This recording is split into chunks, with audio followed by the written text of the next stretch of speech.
요즘은 제가 모든 인생이 걷는 길을 걷고 있구나라는 생각이 듭니다. 여러분, 물 드셔보셨습니까? 물 드시면 어떻게 되나요? 저는 요즘 물만 먹어도 살이 쪄가지고 제가 살이 조금 쪄보고 싶어서 밤늦게도 이것도 먹어보고 저것도 먹어보고 다 먹어봐도 살이 안 쪘어. 나는 살이 안 찌나 보다 생각했는데 요즘은 시퍼런 대낮에 물만 먹어도 살이 쪄가지고 저도 이제 모든 인생이 가는 길을 걸어가는구나 생각이 듭니다. 한 주간 평안하셨지요? 우리 인생에 많은 일들이 일어나지만 실은 예수님 한 분이면 족한 줄 믿습니다.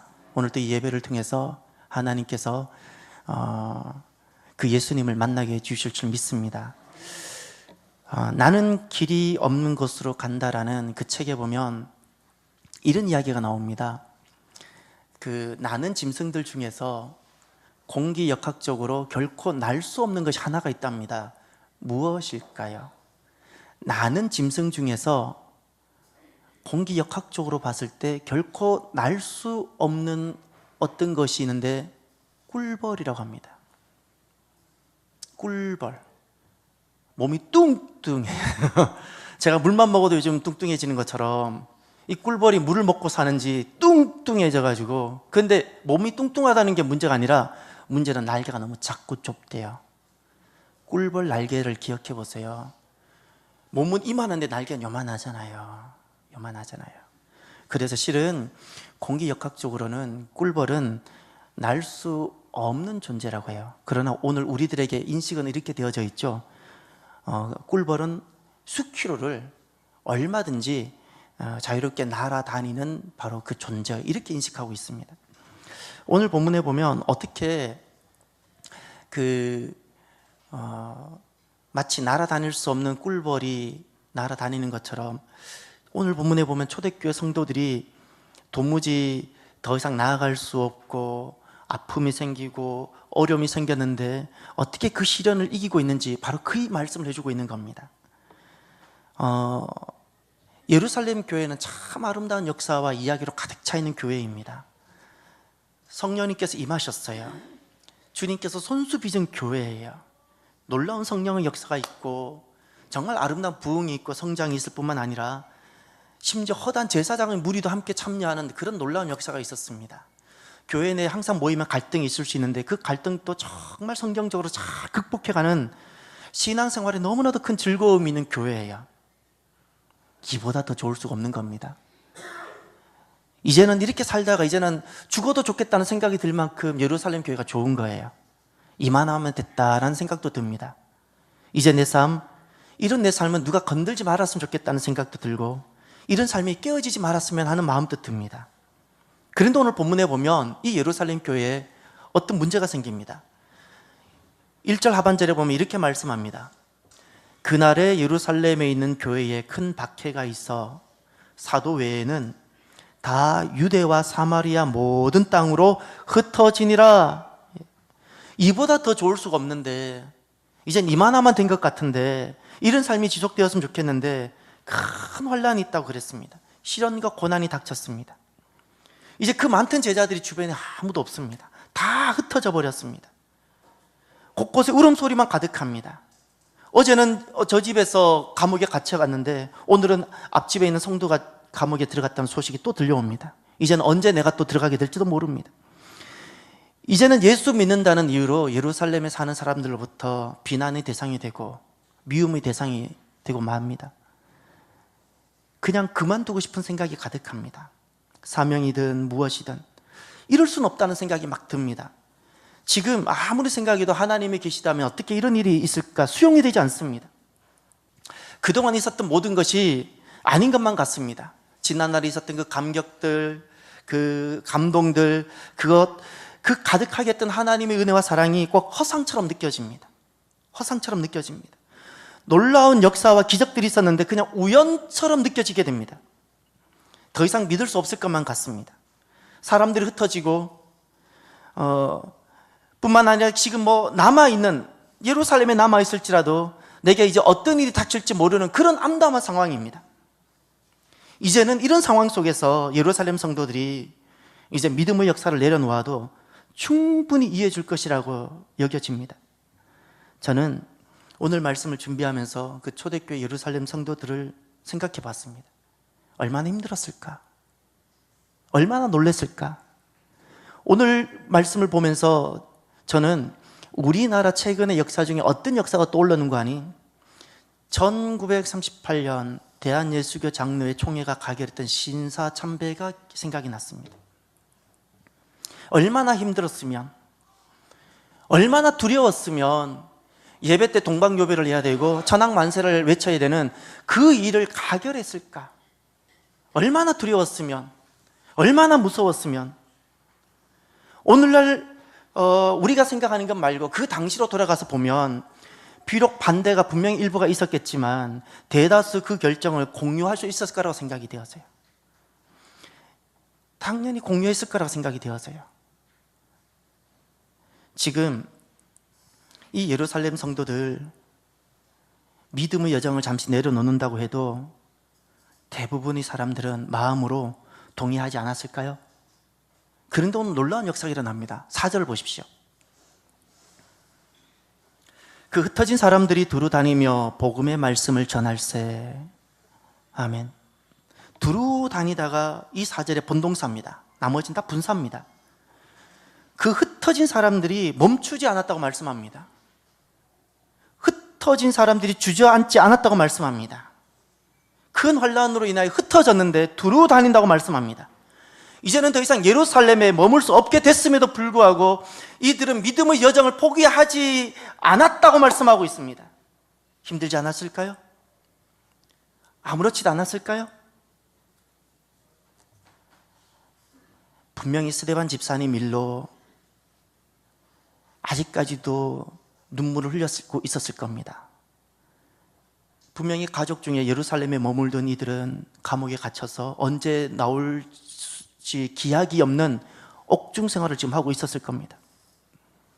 전에 그 많던 교회의 성도들과 형제 자매들은 아무도 없고 지금 홀로 떨어져 있을 것입니다. 내일 주일이 다가왔을지라도 예루살렘에 주일 예배가 있을지 약속할 수 없는 상황일 겁니다. 이제 흩어졌습니다. 예루살렘이 아닌 곳에, 계획이 없던 곳에 가게 됐습니다. 낯선 곳, 나 혼자 내가 무엇을 할 수 있을까? 나는 사도도 아닌데, 사도라면 뭘 할 수 있겠지만 나는 사도도 아닌데 내가 이런 상황에서 예루살렘도 아닌 이 낯선 곳에서 나 혼자 내가 무슨 일을 할 수 있을까? 내가 무슨 일을 한다고 이것이 가당한 일이라도 될까? 그런데 이 4절에 보면 그럼에도 불구하고 나는 이런 상황 속에서, 이런 상황일지라도 나는 믿음으로 일어나서 두루 다녀보리라, 두루 다니리라 결심합니다. 나를 멈추게 하는 이런 상황이, 나를 흩어지게 하는 상황이 다가왔는데 내가 멈춰보지 않으리라. 큰 울음이 있었다고 말씀합니다. 큰 울음이 있었어요. 눈물이 그치지 않는 이 상황 속에서 나는 주저앉아 있지 않고 일어나 보리라. 믿음으로 일어나서 한번 다시금 나아가 보리라. 도전해 보리라. 주님께서 내게 주신 그 사명의 길을 따라 내가 한번 나아가 보리라. 가정 속에서, 이 땅 속에서 내가 가보리라. 그 놀라운 역사가 지금 예루살렘 성도들 안에 일어납니다. 하나님께서는 이렇게 흩어지는 상황들, 우리의 마음을 갈갈이 찢어놓고 우리를 끊임없이 눈물이 나게 할 수밖에 없는 어떤 일들, 이런 일 속에서 이제는 주저앉고 싶고 짊어졌던 사명대 내려놓고 싶은 바로 그때 믿음으로 일어나 다시금 걸어가 보려고 하는 그들을, 그 눈에서 눈물을 닦아주고 싶으신 분이십니다. 도리어 주님께서 말씀으로 이들에게 능력을 주시기를 원하시고 하나님께서 친히 그들에게 임하셔서 표적으로 하나님의 영광을 드러내 보여주시고 싶으신 분이 바로 우리 하나님이십니다. 하나님의 처음 계획을 생각해 보십시오. 예루살렘 교회를 설계하시고 지으신 분이 하나님이셨어요. 처음 계획이 있어요. 처음 계획이 무엇이었을까요? 주님께서는 계획이 있으셔서 이 예루살렘에 성령을 부어주셨고 너무나도 아름다운 부흥과 성장이 있었어요. 하나님 나라가 됐어요. 여기가 너무 좋았어요. 그러나 그것은 처음 계획이 아니에요. 여기가 너무 좋사오니 그것이 처음 계획이 아니에요. 주님은 처음부터 예루살렘을 계획할 때 예루살렘과 유대와 온 사마리아와 땅끝 주님 계획하셨어요. 주님께서 계획을 이루어 가시는 데는 두 가지 방편이 있습니다. 하나님이 계획을 실천하는데 하나님께서 이루시는 방편에서 첫 번째가 성령님입니다. 성령님을 부어주세요. 그 성령님을 통해서 하나님의 뜻을 이루어 갔어요. 그 또 한 가지가 더 있습니다. 환난입니다. 흩어짐입니다. 이 흩어짐을 통해서 하나님께서 계획하신 처음 계획을 주님께서 성취해 가십니다. 오늘 본문에 보면 흩어지다라는 단어가 두 번 등장합니다. 1절 하반절에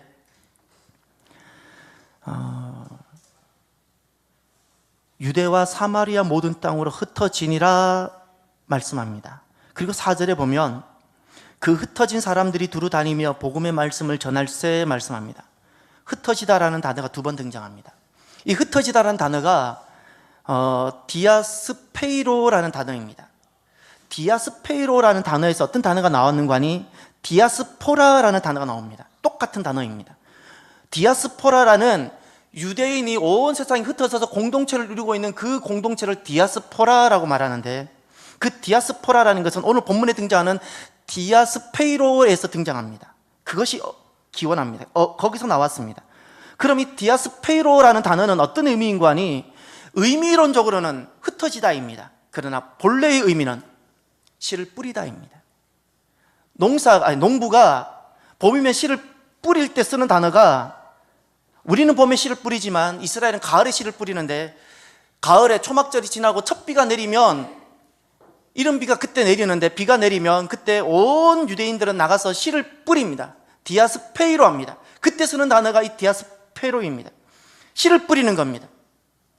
이 흩어지다라는 것은 실은 영적인 씨를 뿌리는 것입니다. 영적인 씨를 뿌리는 것. 이 흩어짐은 의미 없는 환란이 아니라 영적인 씨를 뿌리는 것이고, 믿음으로 흩어지는 사람들은 영적인 농부로서 살게 되는 삶입니다. 흩어짐은 사랑하는 이들을 개혁해 가시는 하나님의 방법입니다. 우리가 환란을 겪기도 하지요. 아픔을 겪기도 하지요. 환란으로 인하여 흩어지게 됐을 때 주저앉지 아니하고 믿음으로요 일어나서 환란 때 다시금 걸어갈 수 있는 것은 믿음밖에 없습니다. 어떤 인격도 안 되고 어떤 지식도 안 되고 지성도 안 됩니다. 믿음만이 됩니다. 믿음으로 다시금 일어났을 때 그 두루 다녔던 성도들이 받았던 복이 있습니다. 그 예루살렘 성도들이 받았던 복이 있습니다. 흩어졌지만 받았던 복이 있습니다. 세 가지 복이 있습니다. 손실과는 비교할 수 없는 은혜를 경험하게 됩니다. 흩어짐에는 손실이 따릅니다. 아픔도 따르고 큰 눈물이 있었다고도 이야기합니다. 오늘 본문에. 그런데 그 손실과는 비교할 수 없는 은혜를 경험하게 됩니다. 이들에게 첫 번째 손실이 무엇일까요? 스데반입니다. 스데반이라는 정말 함께하고 싶은 분을 잃어버리게 되죠. 그런데 1절을 보십시오. 놀라운 하나님의 구원의 역사 어떻게 전개되는가? 1절에 누가 등장하죠? 사울이라는 분이 보입니까? 3절을 보십시오. 또 누가 등장하죠? 사울이라는 분이 보입니까? 스데반 집사님이 순교를 하는 그 자리에 그 손실입니다. 예루살렘 교회에 큰 손실이 있었는데 거기에 그 환란의 자리에 주님께서는 도리어 약속을 예비해 두셨습니다. 소망을 예비해 두셨습니다. 이분이 오늘날 우리가 만나고 있는 바로 사도 바울입니다. 하나님은 이렇게 역사하십니다. 손실 때 믿음으로 다시금 일어났을 때 주님께서 예비해 두신 약속을 우리가 보게 되는 겁니다. 이것이 믿음의 길입니다. 또 하나 이 예루살렘 성도들이 그 당시에 어떤 복을 누리게 되어졌는가 하니 환란으로 인한 큰 눈물이 있었습니다. 2절에 보시면 경건한 사람들이 스데반을 장사하고 위하여 크게 울더라. 큰 울음이 있었습니다. 환란으로 인한 큰 눈물을 주님께서 어떻게 바꿔주셨는가 하니 8절을 보시면 그 성에 큰 기쁨이 있더라. 흩어진 사람들로 인한 기쁨이에요. 우연히 주어진 기쁨이 아니에요. 장사가 잘 됐기 때문의 아니에요. 흩어진 사람들, 예루살렘에 있었던 그들인데 환란으로 인해 흩어졌어요. 이 흩어진 사람들이로 인해서 주어진 큰 기쁨이에요. 큰 눈물이었는데 주님께서는 그것을 큰 기쁨으로 바꿔주셨어요. 오늘의 눈물이 있었어요. 근데 내가 그때 믿음으로 씨앗을 심었더니, 씨를 뿌렸더니 믿음으로 주님께서 내일 큰 기쁨으로 결실하게 해주신 겁니다. 또 예루살렘 성도들은 당시 어떤 복을 누렸는가 하니, 전에는 예수님을 만나고 성령님이 임한 은혜 받은 자로서 기뻤어요. 은혜 받은 자예요. 은혜 받은 자. 그 은혜 받은 자로서 모이는 것이 너무 좋았어요. 여기가 그냥 좋은 거예요. 세상에 이만한 곳이 없어요. 그런데 이제는이에요. 이 환란을 통해서 흩어진 다음엔 이제는, 전에는 구원받은 감격에 살았다면 하나님께서 이들에게 어떤 복을 주셨는가 하니, 이제는 하나님의 은혜와 복음을 전하는 자가 되게 해주셨어요. 전하는 자가 되게 해주셨어요. 오늘 보면 4절을 보십시오. 그 흩어진 사람들이 두루 다니며 복음의 말씀을 전할세 빌립이 사마리아 성에 내려가 그리스도를 백성에게 전파하니, 단순히 입으로 복음을 전했다는 뜻이 아니고 하나님의 구속의 역사가 나를 통해 이루어지기 시작했다는 거예요. 할렐루야. 내 인생 내가 계획해서 살아가는 인생이 아니라, 내 인생 이 마른 막대기 같은 인생이 하나님 손에 붙들림을 받아서 하나님이 구원의 계획을 성취해 가는데 내가 쓰임받는 복된 인생이 되었다는 겁니다. 어떻게? 이 환란의 때, 흩어졌을 때 내가 믿음으로 주저앉지 않고 믿음으로 일어나서 한번 걸어버리러 나아갔더니, 나 같은 것을 통해서 주님께서는 하나님의 존귀하시고 그 거룩하신 구원의 뜻을 이루어 가셨다는 거예요. 이게 얼마나 큰 복인가요?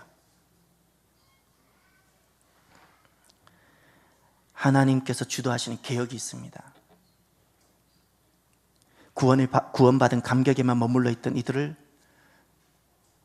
흩어지게 해서 구원하는 감격으로 살게 하는 것이 하나님께서 주도하시는 계획입니다. 오늘 우리는 살아가지요, 구원받은 것으로만 감사하며 살아가는 사람들입니까? 아니면 오늘 하나님께서 이루실 구원을 성취하는데 함께 동역자가 되고 동반자가 되어서 복음을 전하는 자의 삶을 살아가고 있습니까? 우리가 살아가면서 수많은 흩어짐 상황들이 다가오기도 하지요. 내가 주님을 위해서 좀 살아보려고 하는데 왜 이런 일이 내게 있는지, 나는 내가 더 헌신하려고 하는데 이해할 수 없는 일들이 내게 있는지. 저는 어제 말씀을 전하다가 잠깐 시간이 멎었어요.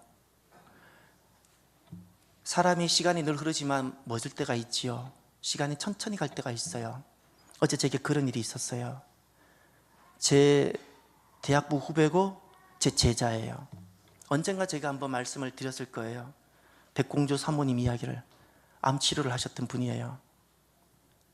평생 하나님과 교회밖에 몰랐던 분이에요. 제가 대학 시절에 고등학생이어서 제가 양육을 했어요. 어제 돌아가셨다는 이야기를 들었어요. 말씀을 정리하고 있다가 그 소식을 딱 듣는 순간 시간이 참 멈추더라고요. 그 어렸을 때 그가 얼마나 순전하게 주님을 사랑하고 어렸을 때 찬양하고 젊은 대학 시절 어떻게 헌신하며 그 헌신도 부족해서 삶을 전체를, 인생을 다 드리면서 사모의 길을 걸어가고, 그런 귀한 분이라면 그저 하나님 나라와 교회, 그리고 나라, 대한민국 조국만 생각하는 사람이었는데 우리 곁을 떠나갔다는 것이 너무 마음이 아프더라고요. 우리가 살아가면서 참 흩어지는 상황들이 많이 생겨요. 내가 짐졌던 십자가를 그만 이제 좀 내려놓고 싶은 순간들이 정말 다가오는 것 같아요. 계획들이 틀어지기도 하고, 바로 그때 저와 여러분들, 예루살렘 교회 성도들이 생각하면서, 그 성도들을 생각하면서 저와 여러분들이 믿음으로 결단하길 바라요.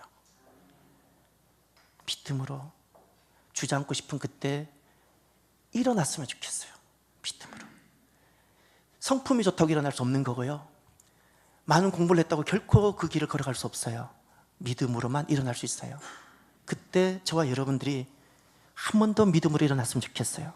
일어나서 사도, 오늘 이 예루살렘 성도들이 보여주었던 것처럼 두루 다닌 것처럼 주저앉지 아니하고 여전히 그들이 계획하지 못했던 일이었지만 그들에게 주어진 삶을 적극적으로 살아갔던 것처럼 우리도 그렇게 살아가길 바라요.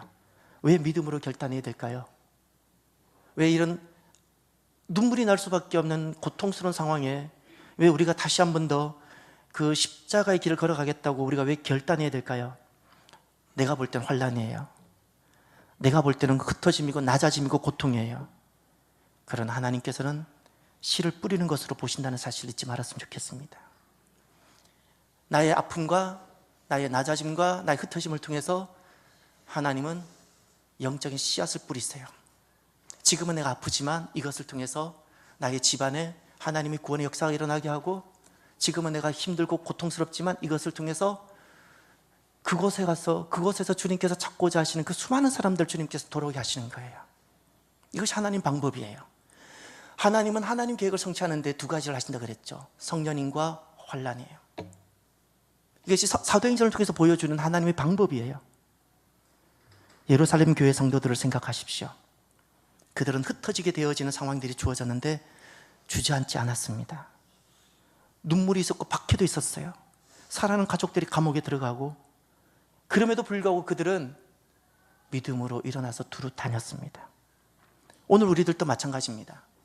우리가 걸어가는 이 믿음의 여정의 발걸음을 멈추게 하는 어떤 일들이 있을 수 있을 것입니다. 또 앞으로도 다가올 것입니다. 그때 저와 여러분들이 서로 격려하면서 믿음으로 다시금 일어나 걸어가기를 바랍니다. 힘든 마음이 있을 수 있습니다.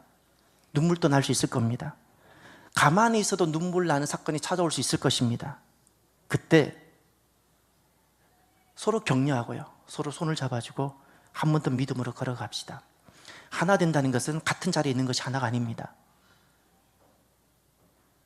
같은 자리에 있는 것이 하나가 아니고요, 흩어졌을지라도 주님의 영광을 위하면 그것이 하나됨인 줄 믿으시기를 바랍니다. 저는 믿음은 두발 자전거와 같다고 생각합니다.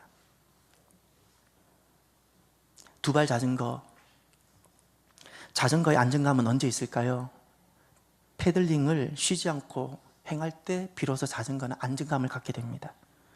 힘들다고 자전거가 페들링을 멈추게 되면 실은 안식하는 것이 아니고 넘어지게 됩니다. 믿음은 이거와 똑같습니다. 내가 조금 힘들기 때문에 아유 이만하면 좋아, 내가 예루살렘 교회 좋아, 안주하려는 순간 안주가 아니고 그건 넘어짐입니다. 마귀가 우는 사자처럼 삼킬자를 찾는다 그랬어요. 마귀가 우는 사자처럼 삼킬자를 찾는다 그랬어요.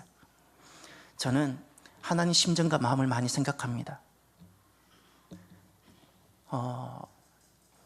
살아가다가 보면 믿음의 여정을 걸어가는 데는 손실이 따릅니다.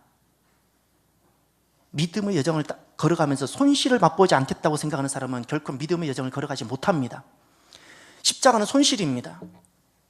그런데 하나님께서는 어떤 마음이신가 하니 우리가 믿음의 여정을 걸어갈 때 겪게 되는 그 손실과는 비교할 수 없는 은혜를 경험하게 해주고 싶으신 분이 있어요. 경험하게 해주고 싶으세요. 지금도 그 마음이 있어요. 오늘 우리가 눈물을 흘릴 수 있어요. 그러나 주님께서는 그것이 씨앗이 되어서 내일 내가 생각하지도 못했던 열매를 맺게 하고 싶으세요. 이런 은혜를 여러분, 저와 여러분이 맛보고 경험하게 되시길 바랍니다. 저는 오늘 꿀벌 이야기를 하면서 마무리를 짓고 싶습니다. 꿀벌, 공기 역학적으로는 도무지 날 수 없는 존재라고 그러죠. 근데 그는 너무나도 잘 날고 있어요. 그 책에 보면 요 글이 하나 있어요. 전 요 글이 너무 좋았습니다. 꿀벌은 자기 자신에게 한계를 긋지 않는다고 해요. 자기 한계가 무엇일까요? 뚱뚱한데 날개는 작아요. 한계를 그었으면 꿀벌은 날지 못했을 거예요. 나는 안 돼. 내가 뚱뚱한데, 내가 날개가 작은데 나는 못 날아. 아마 주저앉아 기어다니는 존재가 됐을 겁니다. 꿀벌은 작은 날개를 가지고 뚱뚱한 몸을 가지고도 한계를 긋지 않았어요. 여러분, 불가능이란 무엇일까요? 내가 할 수 없는 게 불가능일까요? 성장을 원하고 변화는 원하지만 힘들다고 어렵다고 시도하지 않은 채 생각의 틀에 갇혀서 스스로 한계를 그을 때 그것이 불가능이 됩니다. 오늘은 실은 종교개혁 기념주일입니다. 501년이 되는 주일이고요. 실은 오늘 꼭 나누고 싶었던 이야기가 있었는데 그거는 언젠가 기회가 되면 나누겠습니다. 스코틀랜드 장로교회 제2의 종교개혁 350주년 되는 날입니다. 그 스코틀랜드 그 개혁교회가 결국 우리 장로교회의 모처가 됩니다. 여러분, 하나님께서 주도하신 개혁이 있습니다. 하나님께서 주무시지도 않고 쉬지도 않으시면서 사랑하시기에 우리에게 오셔서 주도하시는 개혁이 있어요. 그것은 흩어짐을 통해서 우리를 흩어지게 하고 우리를 흔들어서 나 스스로 그어놓은 한계를 무너지게 하셔서 하나님의 원래의 계획에 우리를 세워놓으시는 것이 하나님의 주도적인 개혁입니다. 우리들 상황 가운데 흩어진 상황들, 예상치 못했던 일들이 일어날 수 있죠. 그때 우리 놀라기도 하고 두렵기도 하고 무서울 수도 있습니다. 눈물이 날 수도 있습니다. 그건 다 괜찮습니다. 그때 우리 딱 한 가지만 하길 바라요. 그때입니다. 두려운 상황들, 처음 직면하는 이 낯선 상황들, 어색한 상황들, 무슨 일이 펼쳐질지 알지 못하는 이 암담한 상황들, 그때 하나님이 내 주님이시잖아요. 내 아버지잖아요. 우리에게 다른 주님이 없잖아요. 꿀벌을 기억하고요, 예루살렘 성도를 기억하면서 한계를 긋지 않고요, 믿음으로 그때 일어나서 한 번 더 패들링을 한번 했으면 좋겠어요. 한 번 더 걸어가면 좋겠어요.